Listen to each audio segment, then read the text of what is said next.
Carson needs money. Well, who doesn't? It suits you, Rihanna. What do you mean?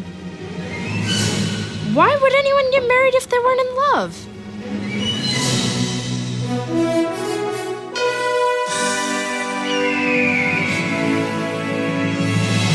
I'm Miss Jean. Join me on a trip to Discovery Mountain, where the air is clear enough to hear your imagination, and where every day is an exercise in faith. Join me for today's expedition.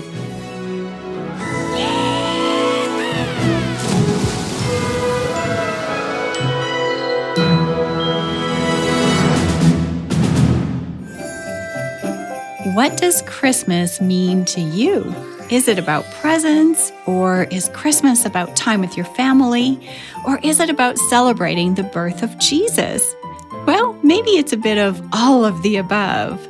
At Discovery Mountain Academy, Miss Natasha is directing a Christmas play, and it's becoming a great opportunity for everyone to explore what Christmas is all about.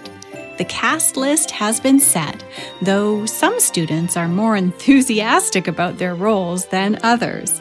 Meanwhile, Carson's trying to figure out the perfect gift to give his mom and how he'll pay for it. Let's check in with everyone as they begin another school day in today's episode called The First Noel. Good morning, Cyrus. Hey, King Harold. Yeah, that's me. King Harold, how's it going? Oh, hey, Mr. Simon. Hey, can I help you find something in Trekkers today? Yeah, I need a new notebook. Lost another one? I'm afraid so. Right over here. Glad to hear you're part of the Christmas play. I know Natasha's excited to work with each and every one of you. Oh, yeah, it's fun. Pick your favorite color. Let's go with green this time. Green it is. Cyrus can ring this up for you. There you go, my king. Cyrus. You know, I read something interesting about youth and school plays last week. Oh, yeah? What's that, Mr. Simon? Well, researchers have done studies where they've asked people what role they played in a Christmas play as kids. And you know what they found? What? Well, they found that the role people played turned out to be a pretty good predictor of how successful they were in life. Really? Yeah, and kids who played Mary and Joseph tend to be particularly successful. They typically make more money in their adult careers than, say, someone who played a shepherd. That's wild. Seriously? Why? Well, I suspect a big part of it is the expectations people grow up with. Kids who get special attention at a young age grow up with more confidence. I guess, maybe? Well, this article anyway said that tends to create more opportunities for them as they grow older. Huh. Okay. And, of course, people who've been given one big opportunity in life may think, okay, if I can do this one kind of big thing, maybe I can do that next big thing too. Huh. That makes sense. What about people who play King Herod? You know, I don't remember if the studies asked about that. Well, maybe because a lot of plays don't include King Herod specifically. Maybe. Leave it to Miss Natasha to not leave him out. Well, it did say that those who played an ox ended up making more money on average than anyone. What? Don't ask me why. See, Cyrus, I knew I should have been an animal. Harold, you've been robbed of your destiny. You too. Anyway, just something fun to think about, I hope. Fun and weird, if you ask me. Hey, look at the time. You two had better get to school. Oh, yeah. Come on, Cyrus. Just let me grab my coat and backpack. Mr. Simon. Yes, Cyrus? Remember, I won't be able to work right after school because of rehearsal, but I'll start early again tomorrow morning. No trouble, Cyrus. I can hold down the fort tonight. Bye, Mr. Simon. See you tomorrow. Bye, you two. Oh, God has big plans for you guys, no matter what part you have in a play. Of that, I'm certain. After a busy school day and Christmas play rehearsal, Cyrus and Carson stop at the cafe for a much-needed snack. So, you don't get an allowance or anything, Carson? Dude, come on. I'm sitting here drinking water while you're eating chips and drinking orange juice. I don't get an allowance. Oh, man, I'm sorry. Sorry. Want some chips? If you're offering. Thanks. These are pretty good. What kind are they? They're the house chips. My Aunt Michelle peels the potatoes and fries them up herself. Brianna, these are like homemade potato chips? Well, they're not from a factory, so basically, yeah. Aren't you off work now, Brianna? Yeah, I just finished. Carson's trying to make some Christmas money. Help us think of something. Have a seat. Think they need any extra cashiers around here for Christmas, Brianna? Aunt Michelle just hired somebody recently and took down the help wanted sign. So I don't think so. What about odd jobs, like someone needs their lawn mowed or their porch painted or something? Heard of any of those? Well, it's December, so they probably don't need either one of those right now. Oh, yeah. You could be a personal shopper. A what now? A personal shopper. Someone who goes shopping for people. But it could be anything, like groceries or, well, I'm not really sure. I don't think either Discovery or Grizzly is really known for its shopping. And people just order stuff off the internet these days anyway, right? Well, not if they want a personal touch. Which isn't gonna be me. So, who you shopping for? For Christmas, I mean. My mom. I've always given her something I made in school or whatever, but I don't want to just give her something I glued together again, you know? Right. And she's always made sure I get something nice, even when we had hardly any money. What if you made her something, but it was something really creative you put a lot of work into? Sure, I'll just make her a new couch. Our old one's falling apart, so why not? Or I can make her some new tires for her car. Well, that would be practical. What she really needs is a new job. She took classes last summer, but...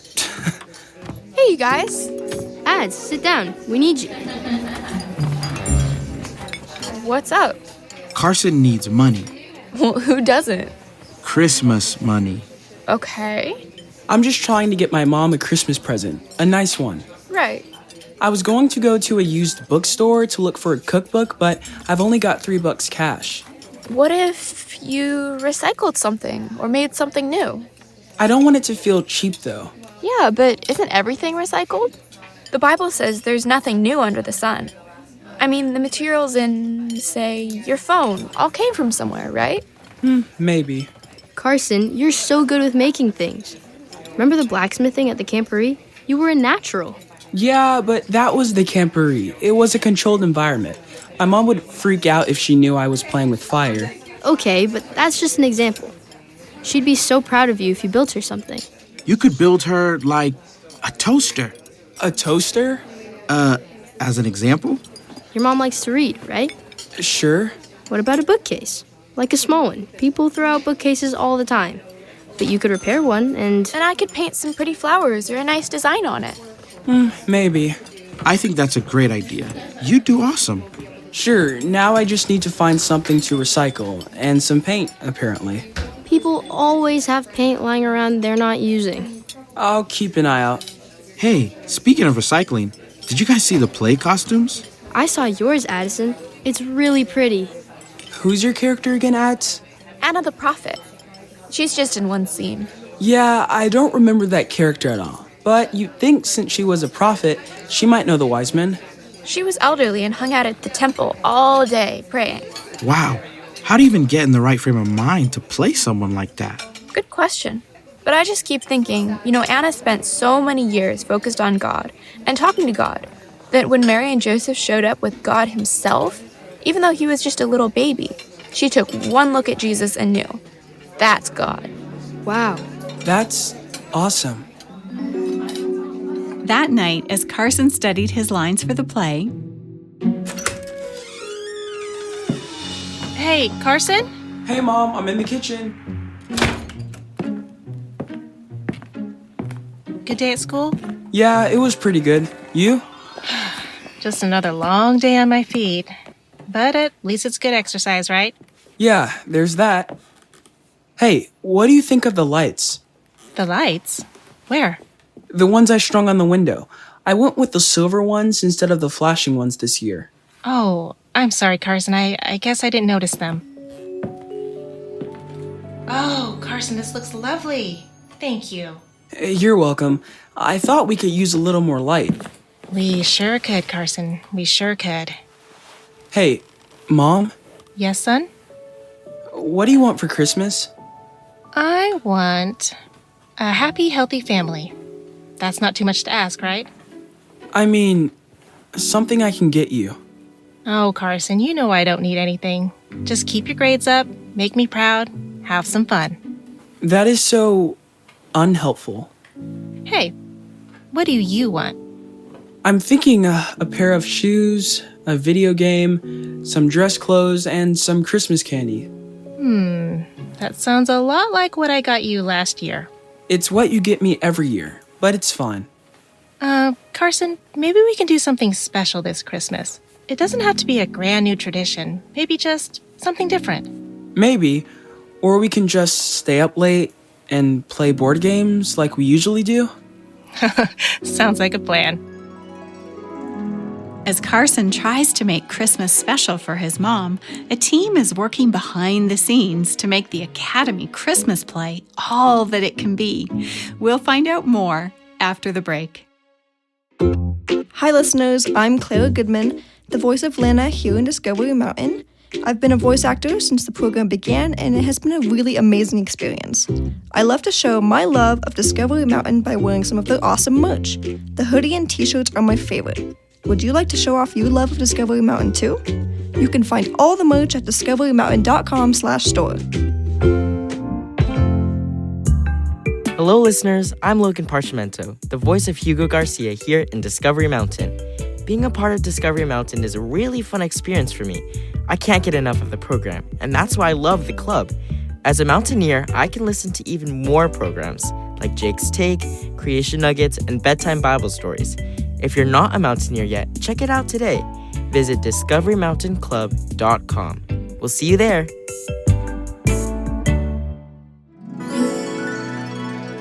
The next day, the cast and crew of the Christmas play gathered for rehearsal. Good afternoon, everybody. How's everyone doing? Great. I have my part almost perfect. Well, good, Hugo. I'm learning my narration, Miss Natasha. Excellent. Now, I know you've seen the costumes hanging up in the back. Today, we're going to try them on and make sure they all fit. And Chaplain Jake's going to help us. Ready! Most of the costumes are one size fits all because they're baggy robes. But a few of you have more specific props. I'm ready for my crown. And that includes you, Harold. Come on up here. Okay. Here you go, Harold. I've got something for you in this box that I think's gonna look really good on you. Or at least it'll help you look like a good first-century tyrant king. Okay. Voila! It attaches to your face with some double-sided sticky tape. Looking good, Harold. It's a beard. Here, take a look with my phone's camera. What do you think? Okay. I definitely look evil now. How do you feel about it? It fits the part, I guess. Well, not quite. Here, we've got one more thing in the box. My crown. Okay, two more things. Here you go. A scepter? This is amazing. Now you can wave it around menacingly. Yes. How do I look? You look awesome, Harold. Speak softly and carry a big stick, my man. Do what?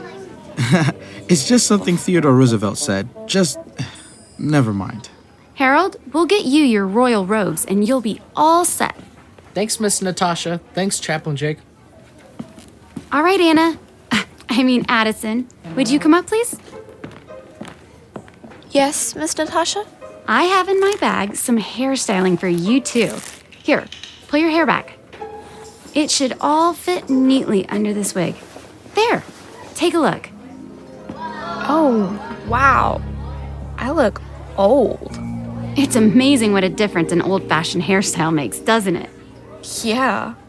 Then when you make the hair gray, it really makes you look different. I feel like I just aged 60 years. Ads, you don't look a day over 50. She looks pretty amazing, doesn't she? I hope I look that good when I'm pushing 100. Mary, Joseph, I mean Haley, Cyrus. Come check out your costumes.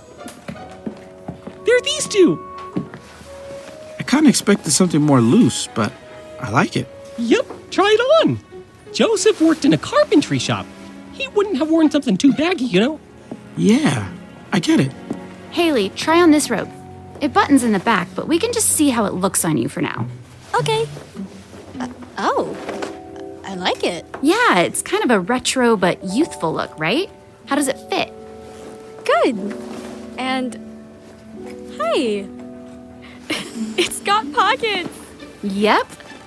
I love it. I don't know that I'd want to wear it anywhere off stage, but it's fun.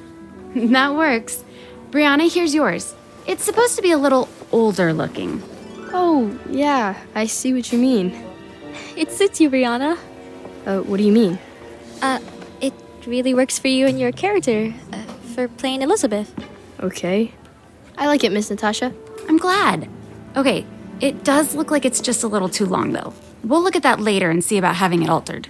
Okay. All right, take 5, everyone. Jake, Lana, come here. Is it time for the big reveal? I think so. Lana, are we ready? Oh, yeah. Chaplain Jake and I just tested it. It works. Piper is going to love it. Okay, get it ready while everyone's on break, all right? On it! As the students enjoyed a quick snack and break, Jake, Lana, and Natasha got Piper's costume ready. Break's over. Gather around, everyone. Careful with your costumes. Harold, you got cookie crumbs on yours. It's all right. They brush right off. See? Gather around and listen up. Piper, come here, please. My turn? Yay! Now, as you all know, Lana is serving as our stage manager and helping with keeping track of all our props and costumes. Lana, would you please bring Piper her costume? Yes, but I'll need a little help. Chaplain Jake? Yes, indeedy! You need 2 people for my costume? Chaplain Jake, would you grab the end of that box? Ooh, this is heavy! Are you all curious about what this is? I sure am. There you go. Piper, grab that white robe off the rack and slip it on over what you're wearing. Okay. Good. Jake, Lana, we're ready. Piper, here are your wings. My wings? Oh, they're beautiful. Natasha and I are going to help you put them on. Thanks, Lana. Pretty cool. Now wait for the best part. Cyrus, would you hit the lights? And don't turn them back on till I say so. Okay, Miss Natasha. It's really dark in here. This'll just take a moment. Hey, Piper, put your arms out in both directions. Oh, wow. Yep. Here, they attach over both shoulders. It's got buttons, but it's also got Velcro. Oh? And now we just push this button and voila! They're glowing. Piper, how do you like your glowing angel wings? They're so colorful and bright. I love them. Piper, you look amazing. Jake and I spent hours working on this. You 2 made this? Yes, indeedy! We're still working on the other details. Personally, I think your robe should glow too. Awesome. Oh, this is so cool. I feel angelic. Perfect. Okay, Cyrus, you can turn the lights back on. Okie dokie. Thanks, you guys. All right, let's put the wings safely back in the box. I'll help you. Thanks, Lana. Now we've got costumes for the rest of you, too. For now, just slip them on over what you're already wearing. Hugo, Kyler, and Carson, your Wiseman outfits are all hanging up on the rack, and you can pick the headdress each of you want. Sweet. Take 10 minutes to check that all your costumes fit okay, and then you can set them aside until next week's dress rehearsal. The students are excited about their props and costumes, but how they feel about the roles they're playing just might be another story. We'll find out more right after this break. Hello, Discovery Mountain listeners. George Swanson here. How would you like to bring Discovery Mountain to your church this summer? You can with Rescued Safe in Jesus VBS program. This full 5-day vacation Bible school program includes original music with beautiful sing-along videos and a fun video camp story featuring Jake, my character Mr. Simon, and more of your Discovery Mountain friends. Learn more about how you can share your faith with your community by visiting discoverymountainvbs.com. Hey, it's Sean Boonstra, Speaker Director of the Voice of Prophecy, the ministry that brings you this program. Has Discovery Mountain been an encouragement to the children in your life? Weekly Discovery Mountain episodes are made possible through the generosity of our supporters. Would you like to join us as a supporter? Find out how you can receive a Discovery Mountain t-shirt as a thank you gift. Call us at 1-877-566-7365 today. That's 877-566-7365.